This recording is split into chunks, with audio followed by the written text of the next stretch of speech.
We have formally identified 27 locations this month as we speak.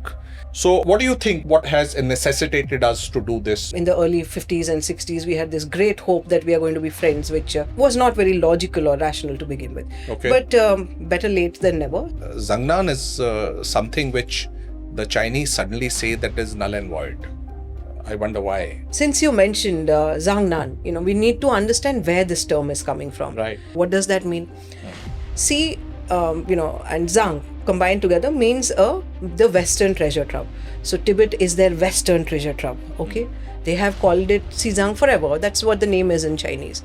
Start erasing Tibetan identity and start calling it Xizang Western treasure trove. Right. Also automatically normalize the calling of Arunachal Pradesh as Zangnan. You have argued that insofar as the recent Sino-Indian engagement is concerned, it is stabilization, not settlement. Now, how do you qualify this? After every meeting between the Chinese, between India and the PRC, you will see in our readout, we call for a resolution of the boundary dispute. Absolutely. They call for a management of the boundary dispute. How do you keep India in check?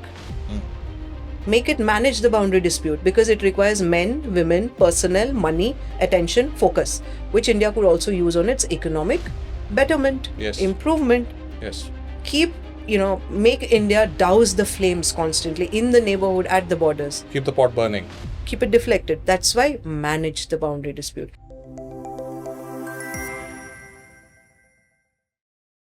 Hello and welcome to Cutting Edge, your show on current affairs, geopolitics, high technology, and regional affairs. After a long time, I have with me Dr. Sriparna Pathak, Professor of China Studies, Jindal Global University.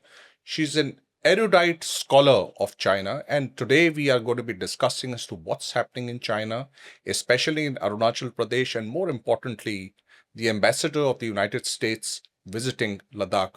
Welcome, Sriparna. Welcome to the show. Thank you so much. It's always a pleasure meeting you and being on part of your show. Thanks, Sriparna.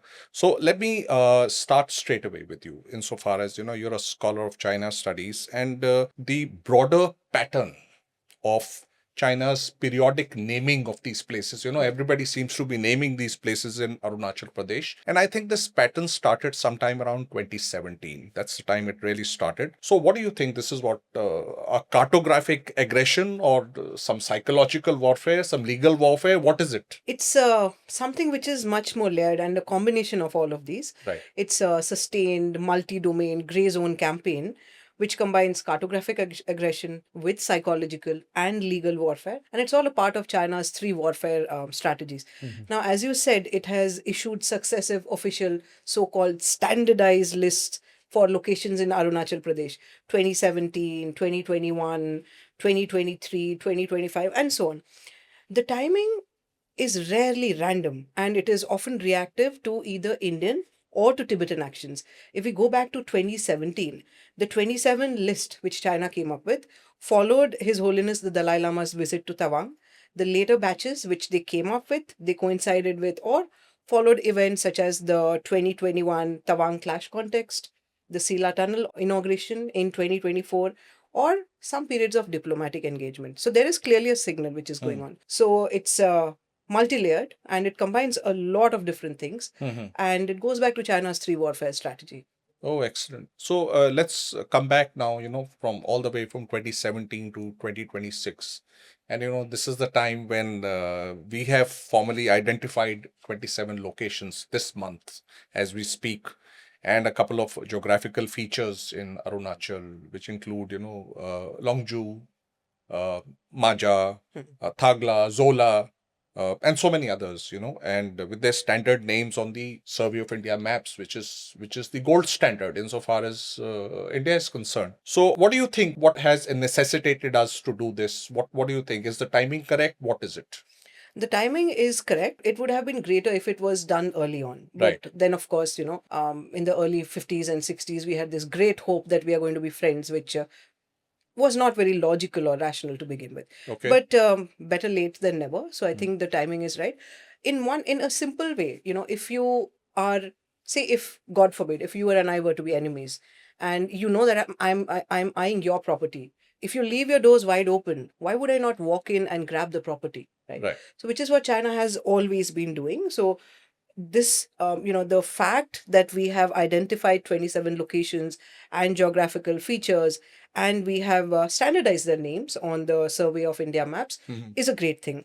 It's a direct counter to China's latest April 2026 Yeah. attempts to rename the places. Yeah.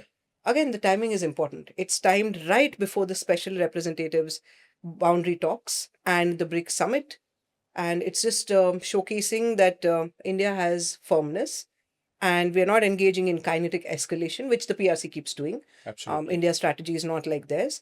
Now, including Longju, Maja, and Bisa, Mhm. reasserts India's full claim line, Right. including areas under de facto Chinese control since earlier times.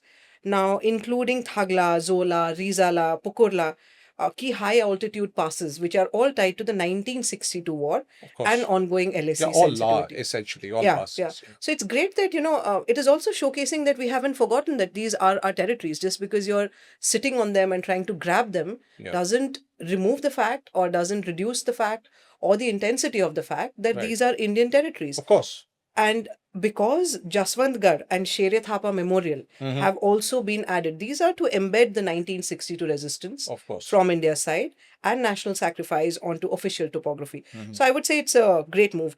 Logistical hubs such as the Jairampur has been also included to signal operational depth and infrastructure relevance in the eastern sector.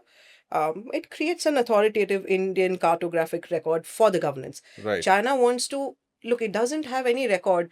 It keeps yapping about, we have historical records that these territories are ours and so on. So where are they? Exactly, they are not there. So what they are doing through this renaming is that they're trying to create a trail of documents, Right. so that from 50 years from now, 100 years from now, they will try and show, look, we have this list, some sort of creating some sort of legislation. So China plays the long game. So I'm really happy that we've given it back to them in their own style. So essentially, they're trying to create some kind of a, futuristic institutional Yes. memory, Yes. but as we speak today, nothing exists on ground. Nothing exists because Right. if they existed, they wouldn't have to name the places. Of course, yeah. So Yeah. the fact that they are giving Chinese names Of in course. itself shows that Yeah. they didn't have the names. They were not China's to begin with. Absolutely. So, when you look at these, 27 places, which we look at, they have a massive historical and, more importantly, military resonance. Your Longju, it's 1959 incident. When you're looking at Thagla 62, everybody Absolutely. knows. Absolutely. 62. Jaswantgarh, Shere Thapa, all of these have a huge, politically and politico-military, significance. Now, when you embed these sites on the official maps, which is the best thing to do and which is the correct thing to do, how does this nomenclature strengthen India's sovereignty on that entire area further? First, it just showcases that, you might have illegally encroached upon it in Absolutely. 1950s and 1962, but that doesn't, in any way affect the fact that this is Indian territory. Yes. You can keep creating your names and you can keep creating stories, Yes. which China always does. And it's not just with India, with a host of other countries. You can keep creating your names. It's like a child which says that, oh, this is mine and this is mine. And this renaming, constant renaming is just its tantrums. So the fact is, India is not calling this renaming because these were the names to begin with, officially standardizing them on the maps of India surveys. So showcasing that this is all. Also institutionalizing the historical legacy of it. Yeah. So I think it's a laudable move. Okay. And probably should have been done in the 1950s, but better late than never. Oh, yes. So that brings me down to, the famous Zangnan. Now, Zangnan is something which the Chinese suddenly say that is null and void. I wonder why. Is this a predictable pattern? That's the way the Chinese establishment works, or are there some very major Chinese sensitivities on this issue insofar as Zangnan is concerned? So it's China's response is actually fits this long established, very predictable pattern. So it's predictable. It's very predictable. They Okay. have used nearly identical language for years Okay. whenever India asserts administrative or political control in Arunachal Pradesh. So if you look at their phases, illegal, null, and void, rejection of the name Arunachal Pradesh, this is standard response from their foreign ministry. They have done this after previous Indian actions, say for example infrastructure inauguration, high level visits, and so on. They've done it even in the past when even Prime Minister Modi visited Arunachal Pradesh. They would scream, or if something happens, even if the Dalai Lama is visiting Arunachal Pradesh, again they would scream and use the same sort of nomenclature. So when is this screaming going to end? As I said, it's a child. Okay. It's the child of international relations, Right. which is big in size and is like a bully. Okay. But it's going to try to flex its muscle, so it's going to keep screaming. Right. It depends on how the other mature people in the room deal with this, child.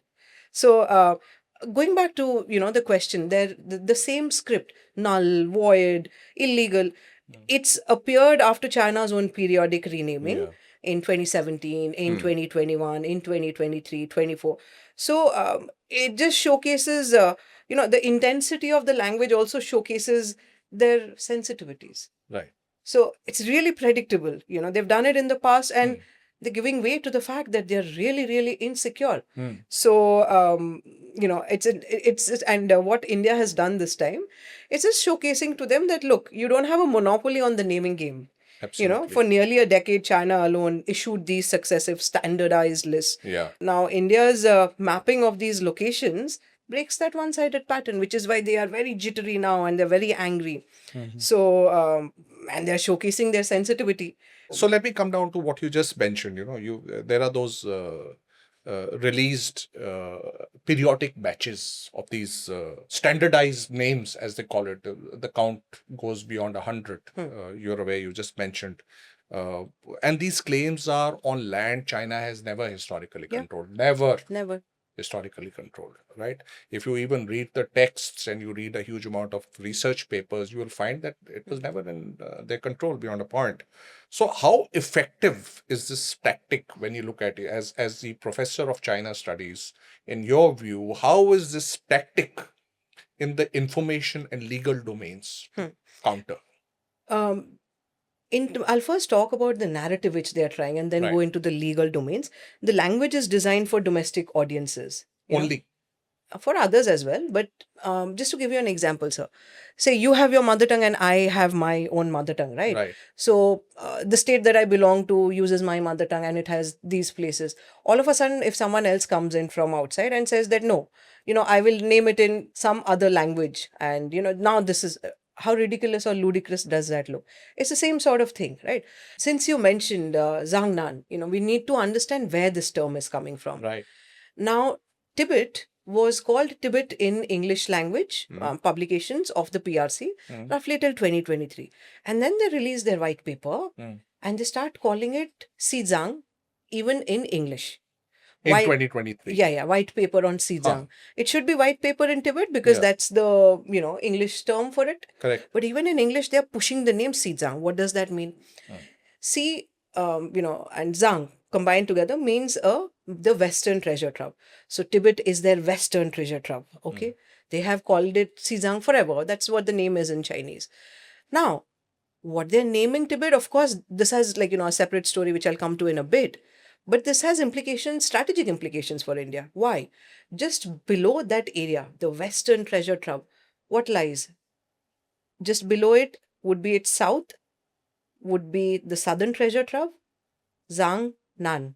Zangnan means the southern treasure trove. Right. So these two are connected. Start erasing Tibetan identity and start calling it Xizang, Western treasure trove. Right. Also automatically normalize the calling of Arunachal Pradesh as Zangnan. So this is the long-term strategy which they have done. And, unfortunately, they have also invited some of our academics, some of our media people who are popularizing the term. Okay. So institutionally, if you create a name which is simply not Indian, Arunachal Pradesh, in the long run, what legal claims do you have?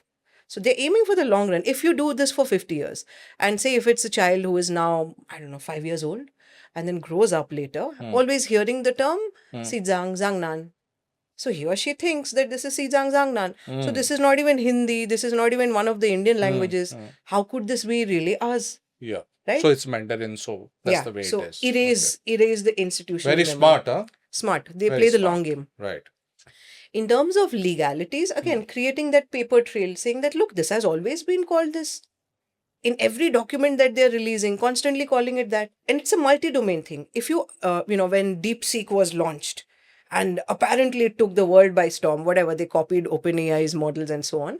That's another story. But the thing here is that if you would ask it, what are the names of the territories or of the states in India? It would simply give you an error 404 sort of answer. Why would it do that? Yeah. Because if you have to name the states of India, you'll have to start alphabetically with A. Of course. And after Andhra Pradesh, you'll have to say Arunachal Pradesh. Yes. Why would DeepSeek, which is tied to the CCP, the Chinese Communist Party, why would it say Arunachal Pradesh and that's a territory of India? So simply, it would give you error 404, result not found, and so on.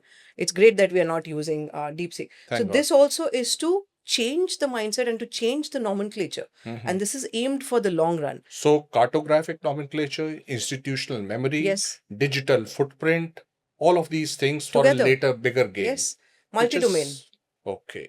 Right. Right. No. Makes a lot of sense of what you've deciphered out of this, but I don't think it is going to be cutting ice for a longish time beyond a point because people have now seen through all of this. Yes. So they will, that's why I say child and very predictable sort of pattern. Right. Now, as more and more people see the similarities or do a pattern tracking of Chinese behavior, it's easy to understand. But Yes. that doesn't mean it's going to stop them. Of course. They will try something else. They will Yeah. bring in some other, because it's truly like a child of the classroom, which is on the floor and screaming and tantrums, saying that, oh, this is mine and that is mine and I want yours. It is not yours. So Right. we'll have right. to be prepared for, I won't even call it a tactic, a long-term tantrum. I'll come down now, Sriparna, to Upper Subansiri and Taksing. Now, these are the two areas which have been in astute focus in the last around 4, 5, 6 months, where the local communities have raised some kind of an alarm, or they've raised concerns over their traditional grazing grounds and what have you. Now, how do you, as professor of China studies, initiate distinguishing this from what is happening on ground and what needs to be done? Now, this is a very, very important question, because this is now, while if there's a local community which has brought out this fact, I mean, it is alarming. But then, how do you tackle this? Since we are living in the digital age, and thanks to India's economic rise, phones are very easily purchasable, Of course, and internet prices are dirt cheap. So cheapest in the world. cheapest in the world. So every single one has a phone and Yeah. the internet. Misinformation or disinformation is something Absolutely. which we still need to tackle in better ways. Yes. Now, I'm not saying that the people who are reporting, so-called quote unquote reporting it, are completely wrong. Again, here's the game of semantics which comes in. Right. China has always had that hope that Arunachal Pradesh, actually they want even Manipur and Assam and all sorts of things. But What is this hunger for land?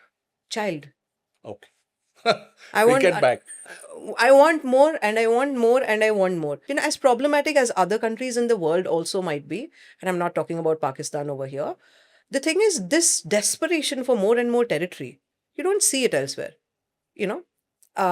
China has territorial disputes with how many countries? Land boundary disputes, of course, Bhutan and India. And then, sea-based territorial claims, ocean-based territorial, you name it and you have it. I haven't seen any other country having these many disputes. Yeah. What does that say? Child, I want more and I want more and I want more. And its demands have been enabled so far, by the world community, by no one stopping them. So, which is why would the child stop?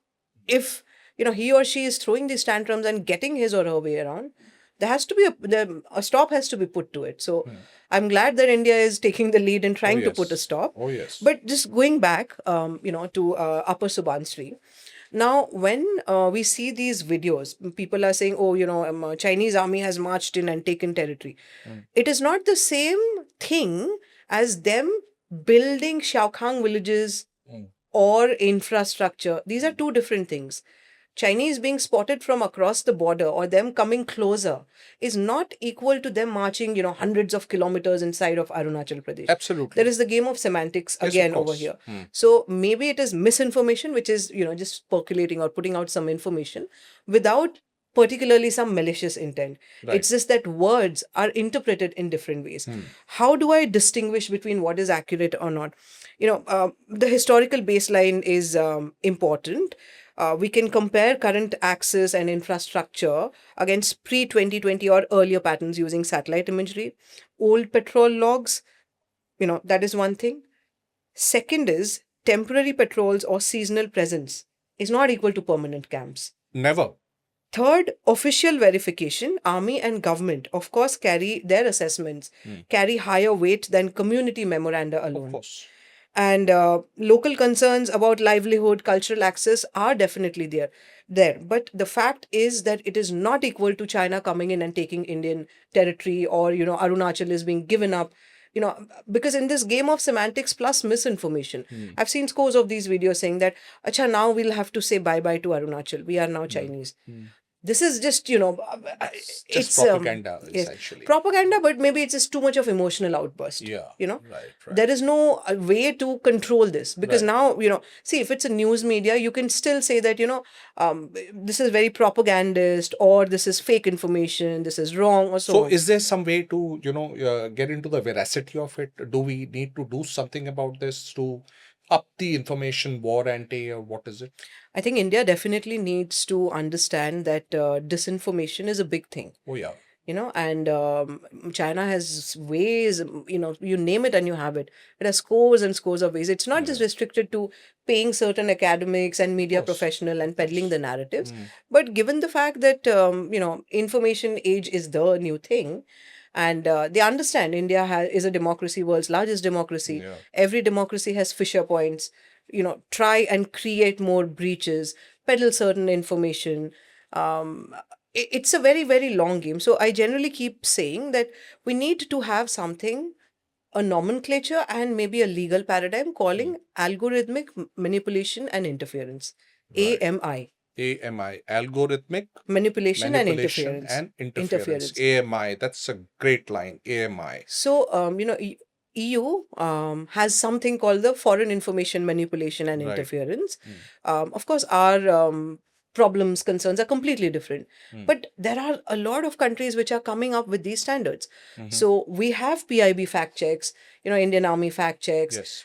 MEA fact checks. Yes. But that is more defensive. We respond after it's taken place. So Right. we need to have a framework. So, So- I hope it happens soon. No, it will be. It will be. I think I'm sure it is work in play. But then when you also look at the aspects of how should I put it, historical continuity. Let's look at the aspect of historical continuity. Now, there are some places which are in both the lists. The Indian lists as well as the Chinese lists. Now, that is that historical continuity. Now, how does this work with those, their claims of 1950s, which they say, and then of course that watershed of 1962 war and to the present day.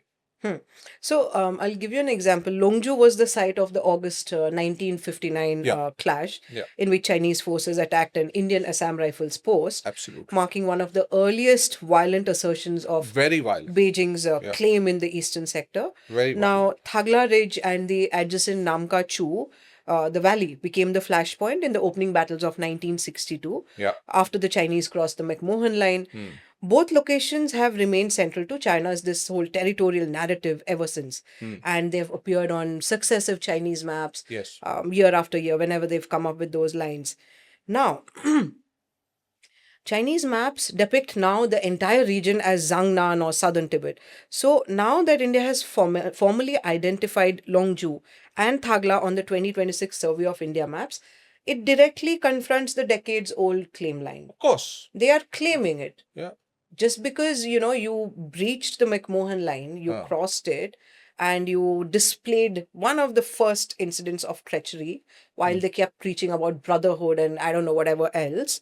The fact is that they did it in 1959, in 1962, but now this the presence of Thagla, of Longju on our survey maps, it confronts this decade-old claim line, and Chinese assertions have moved from early military probes in 1959 then to 1962 to sustain cartographic and diplomatic pressure today. Right. By embedding these historically important and charged sites on official maps, what we have done is that we have underscored the same contested geography and how that continues to define the unresolved boundary dispute. Right. So they can keep claiming.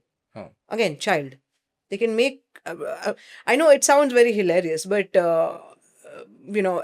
that's the first visual which comes Oh, to my yes. mind. I agree with you. They can make these claims and say that is mine and this is mine and so on. Huh. And just because the mature adult is not saying anything, because mature adult doesn't really want to get into these tantrums, it assumes that our demands have been made and the thing is now mine. But then the mature adult says that, look, enough is enough. These are the names. This is not yours. Please. Yeah. So I think it's a great move. The Chinese will keep making their claims. I'll give you another example. When they attacked us in Galwan recently, again, Galwan doesn't have a Chinese name. If you look at Chinese media discourses, Galwan is called Chialawan. Yeah. Direct transliteration of Galwan. Chialawan has no meaning in Chinese. It doesn't have any meaning. It doesn't have any. It's a. They don't. If you say, I'll give you an example through this. If you say it's my name, when I was given a Chinese name, because it's a Bengali name and for them it's difficult to decipher the meaning and give me a name, they just broke it down into 4 characters. Right. Chinese names are generally 2 to 3 characters. Yes. Mine was 4 because Very Sriparna. difficult to. Yeah. For them it's difficult. So Shri becomes Sir Li because Shra they can't say, right? Sir Li Pana. Parna becomes Pana. Okay, great. I know it sounds a bit odd and like silly banana, but this is just to showcase that they didn't have a name for Galwan. So how do you transliterate it? Direct transliteration. Gal becomes Chala. One becomes one. Chala, one. But it means nothing. It means nothing. You Right. put the characters together, they don't mean anything. Okay. Right. So again, you see, it's their territorial desires and claims. We want this and we want that. Before 2020, had they claimed Galwan? No. So there we are. So again, child. Okay. Right. So that brings me to the fulcrum of this conversation, Sriparna. Now, India, in its best, and astute rigor, anchors its position in the 1914 Simla Convention and the famous McMahon Line. Now, for some strange reason, China rejects both. Most of the publications also say that's the way it is. Now, what is this refusal to accept the McMahon Line? Now, this is something which I need to ask you as the professor of Chinese studies. What is this? What is the problem with the McMahon Line? Beijing accepting the McMahon Line would simply mean that Tibet had independent treaty making capacity in 1914. So it did. Shimla Convention. It did. It did. Which is why the McMahon Line came in. Yes. So them accepting the McMahon Line is that they are accepting that Shimla Conference took place, in which Tibet was there as an independent treaty making, or as a party which had the powers to be there to sign. So that's why they don't accept McMahon Line. This is one reason. Second is that there were 3, of course, representatives. There was one from China as well, and his name was Chen Yifang. Okay. Or in English, he was known as Ivan Chen. Okay. On the initial draft of the Shimla Convention on 27th April 1914, he initialed his signature. Oh, he did. He initialed his signature. But the Chinese central government, when he went back with the copy, they simply refused to ratify it or to formally accept it. Now, we've never chased after the Chinese after this. Said, why did you initial it? Yeah. If you didn't want to, you should have never done it. Yeah. But the fact is, he initialed it, and probably the Chinese government realized that, oh, now this will mean that we accept the fact that Tibet had independent powers to be present there. and represent itself, Which it did. which it did. Here's the thing. China did accept a boundary alignment with Burma or Myanmar, which largely followed the its easternmost segment of the McMahon Line. Now, China calls the McMahon Line as being very colonial because the British were there and India and China were under So occupation. it's selective interpretation. Exactly. So the Right. tantrums are reserved for the mature adult, which simply doesn't want to engage. Right. But the ones who want to engage with it and simply give in to it and give up territory and make it feel emboldened, it'll use differential standards for them. Right. So why the drama of not accepting the McMahon Line only with India? If you did accept it with Myanmar, if you look at the 1960 China-Burma Boundary Treaty, Beijing agreed to a border that tracked the traditional customary line in the north, which coincided with the McMahon Line's alignment in that sector. Now, they don't call it the McMahon Line. They say it's just traditional or customary boundary. You see the game of semantics again come in? And but the thing is, this is showcasing a clear inconsistency and China's deception and double standards, of course. Yeah. They reject the McMahon Line as illegal and imperialist. So does it not become illegal and imperialist when it comes to Myanmar? So this is the game that they're playing. It's unfortunate that no one called them out on that. India should have done that, immediately after gaining independence. We didn't do that. But again, I hope it'll be done soon. They need to be called out. So, but in a lot of your written text, you have argued that insofar as the recent Sino-Indian engagement is concerned, it is stabilization, not settlement. Now, how do you qualify this? I'll give you some historical examples. It's That's very interesting. It's fascinating what you've written. Because even every single readout that after every meeting between the Chinese, between India and the PRC, you will see in our readout we call for a resolution of the boundary dispute. Absolutely. They call for a management of the boundary dispute. So management, though, it means nothing actually. Managing the boundary dispute means that they will not resolve it. They're telling us very clearly. We Okay. don't want to resolve it. It's just that we are not seeing it. Is that the word they're using? If you look at the Chinese text, they call it management of the boundary dispute. So it's very clear they don't want to resolve it. Okay. But what do we do? Because we follow principles of diplomacy has to go on. We hope that there would be some sort of settlement soon. But my unfortunate and my pessimistic reading is, again, through pattern tracking, is that they're not going to do it. In 1954, when India had spoken to China about the boundary dispute and settling it, Zhou Enlai had said that this will get resolved in the future. Fair? Okay. They said, when India and China's relationship Open-ended. in future. I see. So future, by 2025, that future should have arrived. Rajnath Singh ji, when he asked again last year about the resolution of the boundary dispute, same answer was given, in future. So is 1954 to 2025 not future enough? This is clear-cut signal. They don't want to resolve it. What do we do over here right now? We're not bullies and lying on the floor like a child and throwing the tantrums.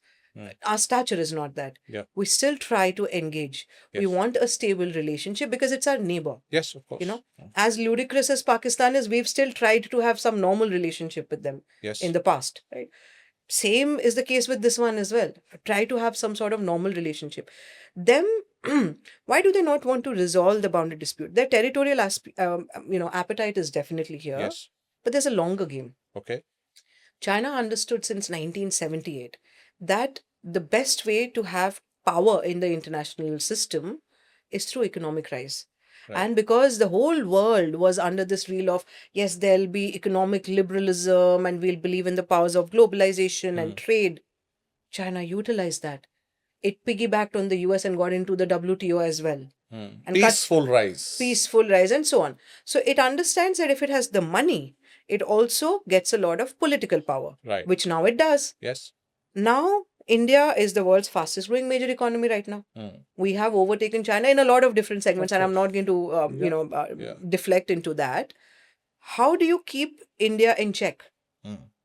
Make it manage the boundary dispute because it requires men, women, personnel, money, attention, focus, which India could also use on its economic betterment, Yes. improvement. Yes. Keep, make India douse the flames constantly in the neighborhood, at the borders. Keep the pot burning. Keep it deflected. That's why manage the boundary dispute. Right. So I don't think they can be clearer than this. We've Right. seen the historical pattern. Right. And we can see the game of semantics happening. So Right. that's why my unfortunate reading is that we, are trying to stabilize it.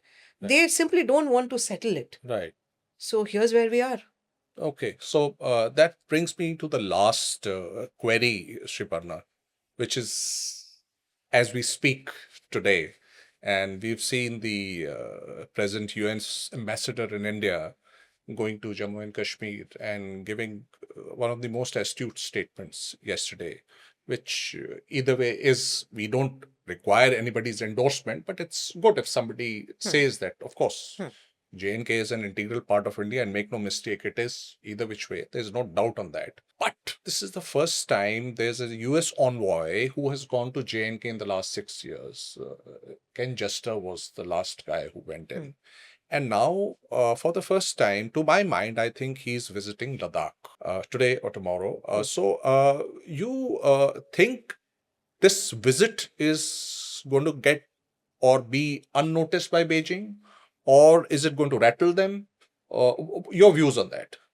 It's definitely going to rattle them. Okay. They get rattled very easily. Okay. Fortunately for the world, that also displays that it's getting rattled, which means something's going right. Right. But coming to Sergio Gore, in the last 1 year, US has maintained bipartisan congressional and executive branch activity on Tibet. And just to give a few examples, in the legislative realm, in May this year, Representatives Jim McGurn and Michael McCall, they introduced the Assuring the Future of Tibet Act. Oh. Now, that bill will make it US policy to engage the CTA, Central Tibetan Administration, as the democratically elected representative of Tibetans and advocate for CTA's observer status at the UN. So this will rattle China. Of course, it did rattle them. What will also do is that it will designate the Gaden Phodrang Trust as the sole authority for recognizing future Dalai Lamas. Right. Given that, the Dalai Lama turned 90 years last year, and China, of course, will, when the unfortunate time of his passing comes, would want to decide who is going to be the next Dalai Lama. Completely violating the traditions and cultures and religious rituals of the Tibetans. The Tibetans would want the Garden Phodrang Trust as the sole authority for recognizing the Dalai Lama. So the US created that bill, Assuring the Future of Tibet Act. In April, Senators Rick Scott and Jeffrey Merkley, they introduced the Tibet Atrocities Determination Act, requiring the State Department to formally assess whether China's policies in Tibet constitute genocide or crimes against humanity. Is this the written text? Yes, this is April 2026. Okay. It's a bill. A bill has been introduced. Right. Now, Secretary of State Marco Rubio and the State Department have also issued multiple statements, including on Losar, on the Dalai Lama's birthday, the 30th anniversary of the Panchen Lama's disappearance, and after the Tibetan person immolated himself in the US. Now, in February 2026, Riles Barnes was appointed US Special Coordinator for Tibetan issues. Okay. He hosted the annual Losar celebration, engaged Tibetan community. Moving to Delhi, the US invited Sikyong Penpa Shiring for the US Independence Day celebrations in Delhi in May. And I think in July, the Deputy Assistant Secretary of the Bureau of South and Central Asian Affairs traveled to Dharamshala, met the Dalai Lama during his birthday celebrations, delivered a message from Rubio, reaffirmed US support for Tibetan freedoms, and so on. All of this rattles China. But the fact is, US has its own set of foreign policies, which is also to maintain stability as the hegemon or the leader. Is it the great balancing game? It's not the balancing game. So given that, China doesn't follow human rights, if the US has been saying that it's following human rights, and I'm talking about US and not MAGA alone over here, it will have an issue if the Tibetans, who independently signed the Simla Convention, which means they were independent back then, are at the receiving end constantly of the PRC's actions. So, which is why, all of these steps, and including Sergio Gore's visit to Ladakh, all fall in line. That's going to irritate the PRC. They anyways get irritated very easily, you know. So someone traveling somewhere, someone meeting someone, Prime Minister Modi wishing Dalai Lama happy birthday on X, they get furious. Again, childlike behavior, like honestly. But all of these steps they've been infuriating the PRC. Right. But the fact is, US does what it does, India does what it does. Yeah. Buddhism came from India. Yes. We have a huge stake in it. Yes. We believe and uphold religious freedoms. While China kills the language and the culture of the Tibetans, India encourages it. There are schools which teach the Tibetan language. Right. Buddhists are free to pursue their religion. Yes. We host the Central Tibetan Administration and amongst the hugest Tibetan communities in exile. So the US, it's great that we have an alignment with the US on this. Okay. And I hope more, other like-minded partners also join in. So if the PRC is going to play the long game, we play a more powerful game and a more aligned game with like-minded partners. Absolutely. Powerful game and a more, better alignment in times to come. So what a fascinating conversation, Sriparna. I think Sriparna is one of those very, very erudite scholars of Chinese studies at Jindal Global University, and her works are outstanding. Her, her diction, her understanding, her analysis of various issues which are related to China are very, very steeped into a huge amount of research and a huge amount of study in this domain. So thank you very much, Sriparna. Thanks for coming in on the show, and we hope to see you again soon. Thanks a ton, and thank you for all the best. kindness and the warmth, and it's truly wonderful to be here on your show and to always speak with you. Thank you so much once again. What a pleasure. What a pleasure. Thank you very much. Keep watching, ladies and gentlemen.